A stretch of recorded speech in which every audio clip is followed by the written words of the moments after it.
Hi friends, welcome to Chennai food. எப்பவும் ஒரே மாதிரி இட்லி தோசைன்னு செஞ்சு சாப்பிடாம வீட்டில் இட்லி தோசை மாவு இல்லாத நேரங்கள்லையும் இந்த பிரேக்ஃபாஸ்ட்டு செஞ்சு சாப்பிட்லாங்க.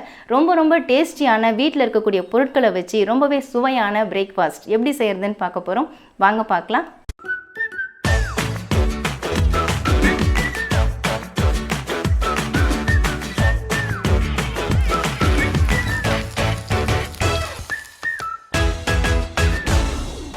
ஸ்டவ் ஆன் பண்ணிவிட்டு பேனை சூடுபடுத்திக்கோங்க. நம்ம ட்ரையாக தான் ரோஸ்ட் பண்ண போகிறோம். நான் 1 கப் அளவுக்கு சேமியா எடுத்திருக்கேன். நான் இதில் சேர்த்துக்கிறேன். மெஷரிங் கப்பில் 1 கப் எடுத்திருக்கேன்.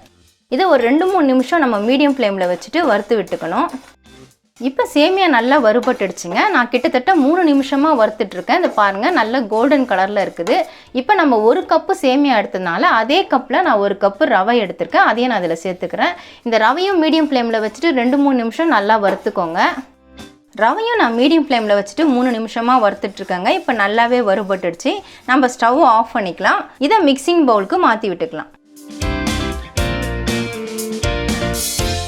நான் எடுத்து வச்சுருந்த மிக்சிங் பவுலுக்கு நான் வறுத்த அந்த சேமியா ரவையை மாற்றி விட்டுட்டேங்க. இப்போ 1/4 கப் அளவுக்கு தயிர் சேர்த்துக்கலாம். கிட்டத்தட்ட 50 ml அளவுக்கு இருக்கும். நான் இதில் சேர்த்துக்கிறேன். அந்த தயிர் கப்புலேயே கொஞ்சமாக தண்ணி சேர்த்துக்கோங்க. சேர்த்துட்டு இதை ஒரு தடவை நல்லா அப்படியே கலந்து விட்டுக்கோங்க. பத்தலைன்னா தேவையான அளவு தண்ணி சேர்த்துக்கலாம். இதுக்கு இவ்வளோ தான் தண்ணி சேர்க்கணும்னு அளவுலாம் கிடையாது. அந்த சேமியாவும் ரவையும் நல்லா அதில் ஊறி வரணும். இந்த மாதிரி நல்லா மிக்ஸ் பண்ணதுக்கு அப்புறமா இதை நம்ம 10 நிமிஷத்துலேருந்து 15 நிமிஷம் வரைக்கும் ஊற விடணும். நான் மூடி போட்டு விட்டுறேன். ரவையும் சேமியாவையும் ஊற விட்டு 15 நிமிஷம் ஆகிடுச்சு. நான் மூடியை ஓப்பன் பண்ணிடுறேங்க. பாருங்கள், நம்ம சேர்த்த அந்த தயிர் தண்ணி எல்லாமே நல்லா உறிஞ்சிடுச்சு. சேமியாவும் நல்லா ஊறிடுச்சு பாருங்கள். இப்படி நம்ம கையில் எடுத்துகிட்டு திரித்து பார்த்தோம்னா நல்லா ஊறினது ரொம்ப சாஃப்டாக தெரியுது. இதை ஊற விடுறதுக்காக தான் நம்ம 15 நிமிஷம் மூடி போட்டு விட்டோம். அதை அப்படியே ஒரு பரட்டி விட்டுக்கலாம். இப்போ இதில் சேர்க்குறதுக்காக ஒரு மீடியம் சைஸ் வெங்காயத்தை நான் பொடியாக நறுக்கி வச்சுருக்கேன். அதை நான் இதில் சேர்த்துக்கிறேன். கொஞ்சமாக ஃப்ரெஷ் பட்டாணி எடுத்திருக்கேன். அதாவது ஒரு கைப்பிடி அளவுக்கு நான் எடுத்திருக்கிறேன். நீங்கள் பட்டாணி தான் சேர்க்கணுன்ட்டு இல்லை, உங்களுக்கு பிடிச்ச எந்த வெஜிடபிள்ஸ் வேணுனாலும் நீங்கள் சேர்த்துக்கலாம். காரத்துக்காக ஒரு பச்சை மிளகாயை பொடியாக நறுக்கி வச்சுருக்கேன். அதையும் இதில் சேர்த்துக்கிறேன். கொஞ்சமாக கொத்தமல்லி தழை அதையும் சேர்த்துக்கலாம். இது எல்லாத்தையும் சேர்த்ததுக்கப்புறம் பார்த்தீங்கன்னா நமக்கு தேவையான காரம் அந்த பச்சை மிளகாயில் கிடச்சிதுன்னா பரவாயில்ல, ஆனால் கொஞ்சம் குறைவாக இருக்கிற மாதிரி இருக்கும். அதனால் நான் தனி மிளகாய்த்தூள் 1/4 டீஸ்பூன் அளவுக்கு சேர்த்துக்கிறேன். உங்களுக்கு காரம் குறைவாக இருக்கணும்னு நினச்சிங்கன்னா மிளகாய்த்தூளை அவாய்ட் பண்ணிக்கோங்க. உப்பு தேவையான அளவு சேர்த்துக்கோங்க. நான் 1/4 டீஸ்பூன் அளவுக்கு சால்ட் சேர்க்குறேன். எல்லாத்தையும் சேர்த்துட்டு ஒரு தடவை நம்ம கலந்து விட்டுக்கலாம். தேவைப்பட்டால் கொஞ்சமாக நம்ம தண்ணி சேர்க்கணும். எனக்கு ரொம்ப இறுக்கமாக தான் இருக்குது, அதனால் நான் கொஞ்சமாக தண்ணி சேர்த்து விட்டுக்கிறேன். ரொம்ப தண்ணி ஆகிடக்கூடாது, கொஞ்சம் கெட்டியான தன்மையில் தான் இருக்கணும்.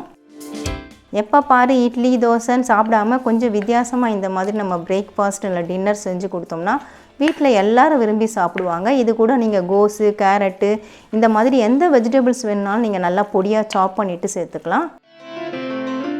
நல்லா கலந்து விட்டுக்கோங்க. அந்த உப்பு காரம் எல்லாமே நல்லா மிக்ஸ் ஆகணும். நம்ம சேர்த்த வெங்காயம் இதெல்லாம் பாருங்கள், பச்சை மிளகாய் எல்லாமே நல்லா மிக்ஸ் ஆகிடுச்சு.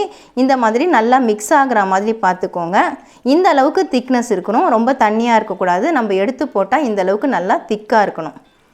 இந்த அளவுக்கு மிக்ஸ் பண்ணி எடுத்துக்கோங்க. ஸ்டவ் ஆன் பண்ணிவிட்டு பேனை சூடுபடுத்திக்கோங்க. கொஞ்சமாக எண்ணெய் தெளித்து விட்டுக்கலாம், இல்லைனா இந்த மாதிரி ஸ்ப்ரே பண்ணிவிட்டு விட்டுக்கோங்க. லைட்டாக ப்ரெஸ் பண்ணிவிட்டு தேய்ச்சாலே போதும், நமக்கு எண்ணெய் நல்லா ஸ்ப்ரெட் ஆகிடும், ரொம்ப அதிகமாகவும் இருக்காது. இப்போ கொஞ்சமாக சேமியாவை நம்ம அப்படியே தூவி விட்டுக்கலாம். இது வறுக்காத சேமியா தான், நல்லா மொறுமொறுப்பாக இருக்கும் இந்த மாதிரி செய்கிறதுனால. ஸ்டவ்வை லோ மீடியம் ஃப்ளேமில் வச்சுக்கோங்க. இப்போ கொஞ்சமாக நம்ம அள்ளிட்டு இதில் சேர்த்துக்கலாம். லைட்டாக அப்படியே அழுத்தி விட்டுக்கோங்க. உங்களுக்கு என்ன அளவுக்கு சைஸ் வேணுமோ அந்த அளவுக்கு நீங்கள் அள்ளி போட்டுட்டு இதை செஞ்சுக்கலாம். இந்த மாதிரி ப்ரெஸ் பண்ணதுக்கப்புறமா கொஞ்சமாக மறுபடியும் மேலே சேமியா தூவி விட்டுக்கலாம். இது மாதிரி செய்கிறதுனால நல்ல மொறுமொறுப்பாக நமக்கு கிடைக்கும். லைட்டாக தூவி விட்டுக்கோங்க. லோ மீடியம் ஃப்ளேமில் வச்சுட்டு ஒரு 2-3 நிமிஷம் அப்படியே விட்டுடுங்க. நல்லா வெந்து வரட்டும். இப்போ 2 நிமிஷத்துக்கு மேலே ஆயிடுச்சுங்க. சுற்றிலும் பாருங்கள் கலர் சேஞ்ச் ஆகி வந்திருக்குது. இப்போ பொறுமையாக நம்ம இதை திருப்பி போட்டுக்கலாம்.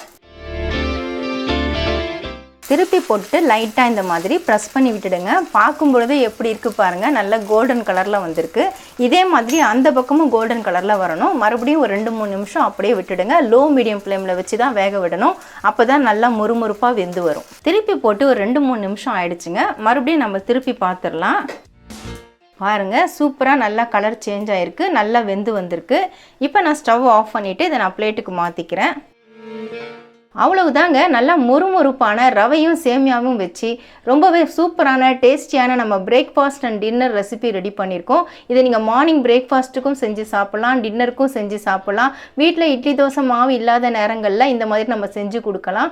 நம்ம அடை தோசை செய்கிறதா இருந்தால் ஊற வச்சு அரைக்க வேண்டியிருக்கும். இந்த மாதிரி செய்யும் பொழுது இன்ஸ்டண்ட்டாக நம்ம செஞ்சு கொடுக்க முடியும். ரொம்ப ரொம்ப டேஸ்டியான நல்லா மொறுமொறுப்பான இந்த பிரேக்ஃபாஸ்ட்டுக்கு சைட் டிஷ்ஷே தேவை கிடையாது. இருந்தாலும் சட்னி சாம்பார் இந்த மாதிரி எது வேணும்னாலும் நம்ம சைட் டிஷ்ஷாக வச்சு சாப்பிடலாம். அது அவங்கவுங்க விருப்பத்தை பொறுத்தது.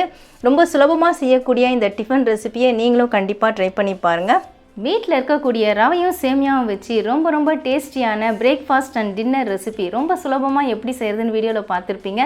நீங்களும் கண்டிப்பாக ட்ரை பண்ணி பாருங்கள். வீட்டில் இட்லி தோசை மாவு இல்லாத நேரங்களில் கூட சட்டுன்னு நம்ம செஞ்சிடலாம். ரொம்ப ரொம்ப டேஸ்டியாக இருக்கும். உங்களுக்கு இந்த வீடியோ பிடிச்சிருந்தா லைக் பண்ணுங்கள், ஷேர் பண்ணுங்கள், சப்ஸ்கிரைப் பண்ணுங்கள். பக்கத்தில் இருக்க பெல் ஐக்கானை கிளிக் பண்ணிக்கோங்க. அதில் ஆல் ஒரு ஆப்ஷன் காட்டும், அதையும் கிளிக் பண்ணிக்கோங்க. நன்றி, வணக்கம்.